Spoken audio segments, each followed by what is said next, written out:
दोस्तों, कहानी उस क्षण से शुरू होती है जब मेघनाथ युद्ध की तबाही से टूट चुका है। एक ऐसे रहस्य को लेकर वह कांप रहा है जो वह किसी से नहीं कह सकता, सिवाय अपने दादाजी सोनाली के। सोनाली ने कहा, तुम्हारी चाल में कांप है मेघनाथ। राक्षस कुल के शेर ऐसे नहीं कांपते। क्या बोझ है जो कंधे झुका रहे हो?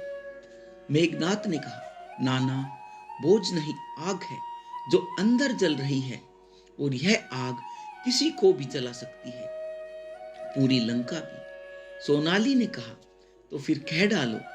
आग को दबाने से वह दावानल बन जाती है। मेघनाथ ने कहा, कह दूं, क्या आप सह सकेंगे यह रहस्य? यदि रावण पिता जान जाए तो शायद मेरा शीश ही नहीं, लंका का अस्तित्व भी खतरे में पड़ जाए। सोनाली ने कहा, मेरे बाल सफेद यूं ही नहीं हुए पुत्र, कहो क्या छिपा रहे हो? मेघनाथ ने कहा, नाना, वह रहस्य मेरी उत्पत्ति का है। सोनाली ने कहा, उत्पत्ति? तुम रावण के पुत्र हो, मंदोदरी के गर्भ से जन्मे हो, इसमें छिपाने जैसा क्या? मेघनाथ ने कहा, यही तो सबको यही बताया गया है, लेकिन सच्चाई वह नहीं है।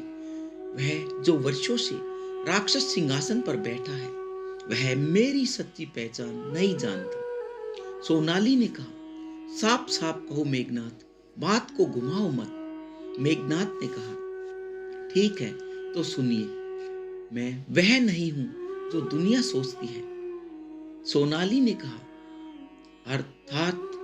मेघनाथ ने कहा, मैं इंद्रजीत हूं, पर मेरा जन्म इंद्रलोक की छाया में हुआ था। रावण का पुत्र मैं बाद में बना। मेरे गर्भाधान, मेरी शक्ति, मेरा स्वभाव, यह सब एक ऐसे क्षण से जुड़ा है जिसकी जानकारी सिर्फ दो लोगों के पास थी, आपके और आरसी शंकरण के। सोनाली ने कहा, तुम्हें यह कैसे मालूम हुआ? मेघनाथ ने कहा, आज तक सभी ने सत्य को राज समझा, लेकिन मैं, मेरी शक्तियां, मेरे आवेश, मेरे अंदर दौड़ता हुआ देवीय और आसुरी मिश्रण, वह मेरे जन्म का सच खुद बताता है। सोनाली ने कहा, गहरी सांस लेकर, तो तुम जान गए हो, लेकिन कितना? मेघनाथ ने कहा, इतना कि मैं समझ गया कि मैं केवल रावण का पुत्र नहीं, बल्कि उनके अभिशाप का परिणाम हूं। सोनाली ने कहा, तुम्हारे पिता रावण इंद्रलोक पहुंचे थे। उन्होंने इंद्र को चुनौती दी थी। उस युद्ध में इंद्र ने मंत्रों से एक दिव्य तेज का श्राप छोड़ दिया जो आकाश में भटकता रहा। तभी मेघनाथ ने कहा, तभी वह तेज मेरी माता मंदोदरी को छू गया और मैं देव और दानव दोनों की छाया से बना। रावण ने उसे वरदान समझा, लेकिन वह एक चेतावनी थी। सोनाली ने कहा, सही कहा तुमने, तुम्हारी शक्ति असाधारण है, क्योंकि तुम दो संसारों की जड़ हो। मेघनाथ ने कहा, लेकिन नाना जी, यही तो भय है। मैं शक्ति नहीं, मैं संतुलन हूं, और संतुलन टूटे तो विनाश होता है। सोनाली ने कहा, तुम क्या कहना चाहते हो मेघनाथ? मेघनाथ ने कहा, मैं वह रहस्य जानता हूं जिसे इंद्र ने रावण से छुपाया था। रहस्य यह है कि, मेघनाथ ने कहा, इंद्र ने मुझे केवल देवी तेज का अंश नहीं दिया, उसने मुझे भविष्य का भी संकेत दिया। एक भविष्य जिसमें मैं अपने ही पिता का विनाश रोकने में असमर्थ रहूंगा। सोनाली ने कहा, भविष्य? किस प्रकार का भविष्य? मेघनाथ ने कहा, एक ऐसा भविष्य जिसमें रावण स्वयं अपने कर्मों के कारण हारेंगे, किसी राम नाम के योद्धा के हाथों, और मैं ये जानते हुए भी कि युद्ध व्यर्थ है, लड़ूंगा भी और हारूंगा भी। सोनाली ने कहा, तुम्हें यह कैसे मालूम? तुम्हें यह कैसे पता? मेघनाथ ने कहा, क्योंकि नाना जी, मैंने वह भविष्य देखा है। मेरी दिव्य आसुरी शक्तियों ने वह दृश्य प्रकट कर दिया। राम की शक्ति, राम का तेज और पिता का पतन सब मेरे सामने है। सोनाली ने कहा, तो क्या तुम यह रहस्य रावण को बताने आए हो? मेघनाथ ने कहा, नहीं, वह नहीं सुनेंगे। उन्हें सत्य से अधिक विजय प्रिय है। लेकिन आप कम से कम जान लें कि आपका नाथ युद्ध का दैत्य नहीं है, बल्कि नियति का दूत है। सोनाली ने कहा, क्या तुम यह स्वीकारते हो कि यह युद्ध नियति है? मेघनाथ ने कहा, हाँ, और मैं जानता भी हूं कि मैं इस नियति में बलिदान हूं। मैं जीतने नहीं, पूर्ण करने आया हूं। सोनाली ने कहा, क्या बस इतना ही रहस्य था? मेघनाथ ने कहा, नहीं नाना जी, एक अंतिम सत्य और है, सबसे भयंकर सत्य, जो पिता को कभी नहीं पता चलना चाहिए। सोनाली ने कहा, वह क्या?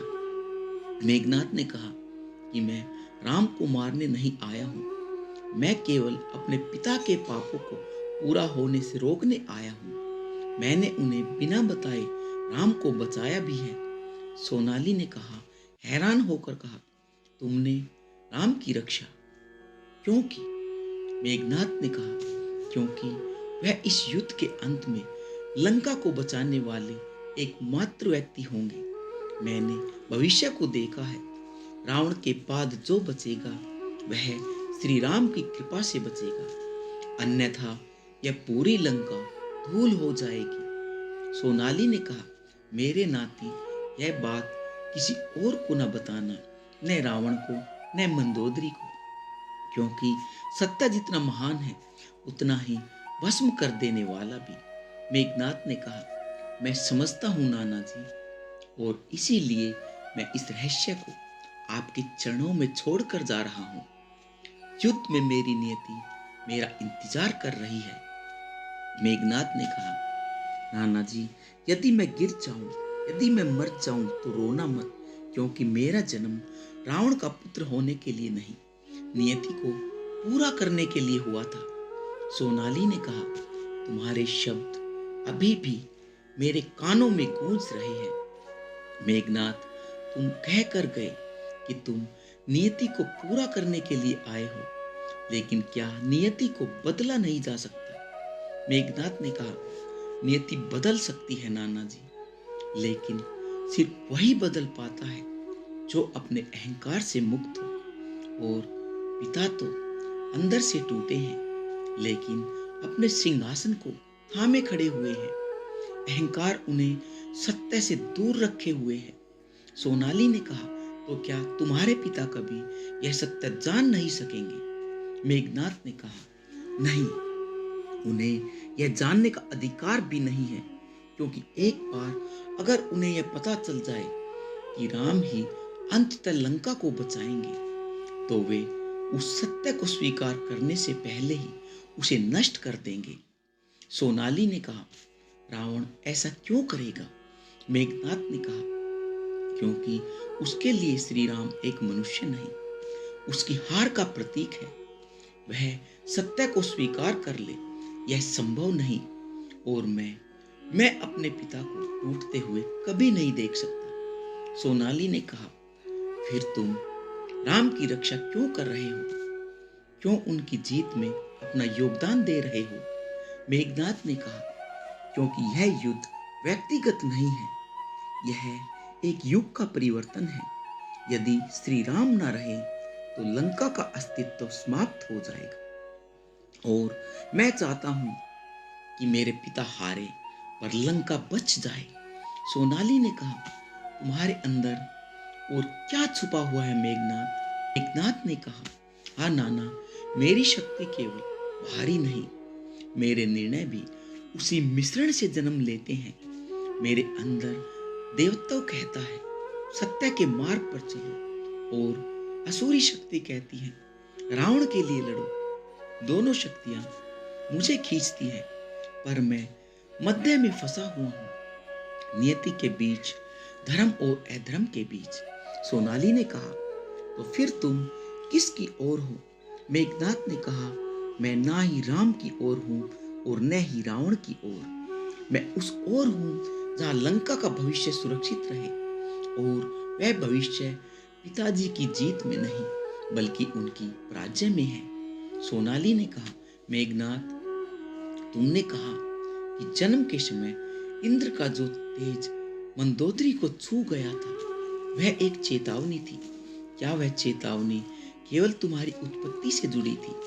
मेघनाथ ने कहा, नहीं नाना जी, उस तेज में एक दूसरा श्राप था, एक श्राप जो मुझे किसी ने नहीं बताया, पर युद्ध के दौरान मेरी आंखों में स्वत खुल गया।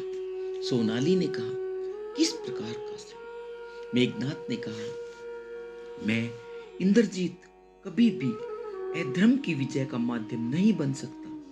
मुझे वरदान मिले, मुझे शक्तियां मिली, अमरता का स्पर्श मिला, लेकिन अंतिम क्षणों में मेरी शक्ति आधी रह जाएगी। सोनाली ने कहा, कंपित स्वर में कहा, क्यों? मेघनाथ ने कहा, क्योंकि मेरे जन्म की जड़ में देवत्व है, और वही देवत्व मुझे अधर्म के लिए पूर्ण शक्ति का उपयोग करने नहीं देगा। मैं लड़ूंगा, लोग मुझे अजय कहेंगे, पर सत्य यह है, मेरे अंदर एक सीमा है, एक बंधन जो मेरे पिता कभी नहीं समझ पाएंगे। सोनाली ने कहा, क्या तुमने राम को भविष्य में देखा था या वास्तव में उनसे मिले भी? मेघनाथ ने कहा, चुप होकर नाना, एक सत्य और है जिसे मैंने अब तक किसी को नहीं बताया। सोनाली ने कहा, कहो मेघनाथ, जो भी है अब मुझसे मत छिपाना। मेघनाथ ने कहा, मैं पहली बार श्री राम से युद्ध भूमि में नहीं मिला था, मैं उनसे पहले सीता माता की खोज के दौरान मिला था, जब वे वन में तप कर रहे थे। सोनाली ने कहा, चकित होकर, क्या तुम राम से पहले ही मिल चुके हो? लेकिन दोनों सेनाएं तब तक आमने सामने भी नहीं आई थी। मेघनाथ ने कहा, हाँ नाना जी, वह भेंट युद्ध की तरह नहीं थी, वह एक अनजानी सी शांति थी। मैंने उनसे प्रश्न किया, क्या आप जानते हैं कि आपका मार्ग क्या है? और राम ने कहा था, मार्ग वही है जहां सत्य आपका इंतजार करता है। उनके शब्दों में ऐसी शक्ति थी कि कुछ क्षणों के लिए मैं भूल गया था कि मैं कौन हूं। रावण का पुत्र नहीं, एक योद्धा भी नहीं, सिर्फ एक आत्मा जो सत्य का सामना कर रही थी। सोनाली ने कहा, तो क्या तुम इसी कारण राम की जीत को अनिवार्य कह रहे हो? मेघनाथ ने कहा, नहीं, सिर्फ राम का तेज नहीं, लंका की रक्षा स्वयं उसके कर्मों से छिन जाएगी। सोनाली ने कहा, क्या मतलब? मेघनाथ ने कहा, नाना जी, आज तक सब सोचते हैं कि लंका को शक्ति रावण के तप से मिली है, लेकिन असली शक्ति राज्य की आत्मा होती है, और जब एक राज्य की आत्मा घायल होती है, वह अपने किलों को स्वयं गिरा देती है।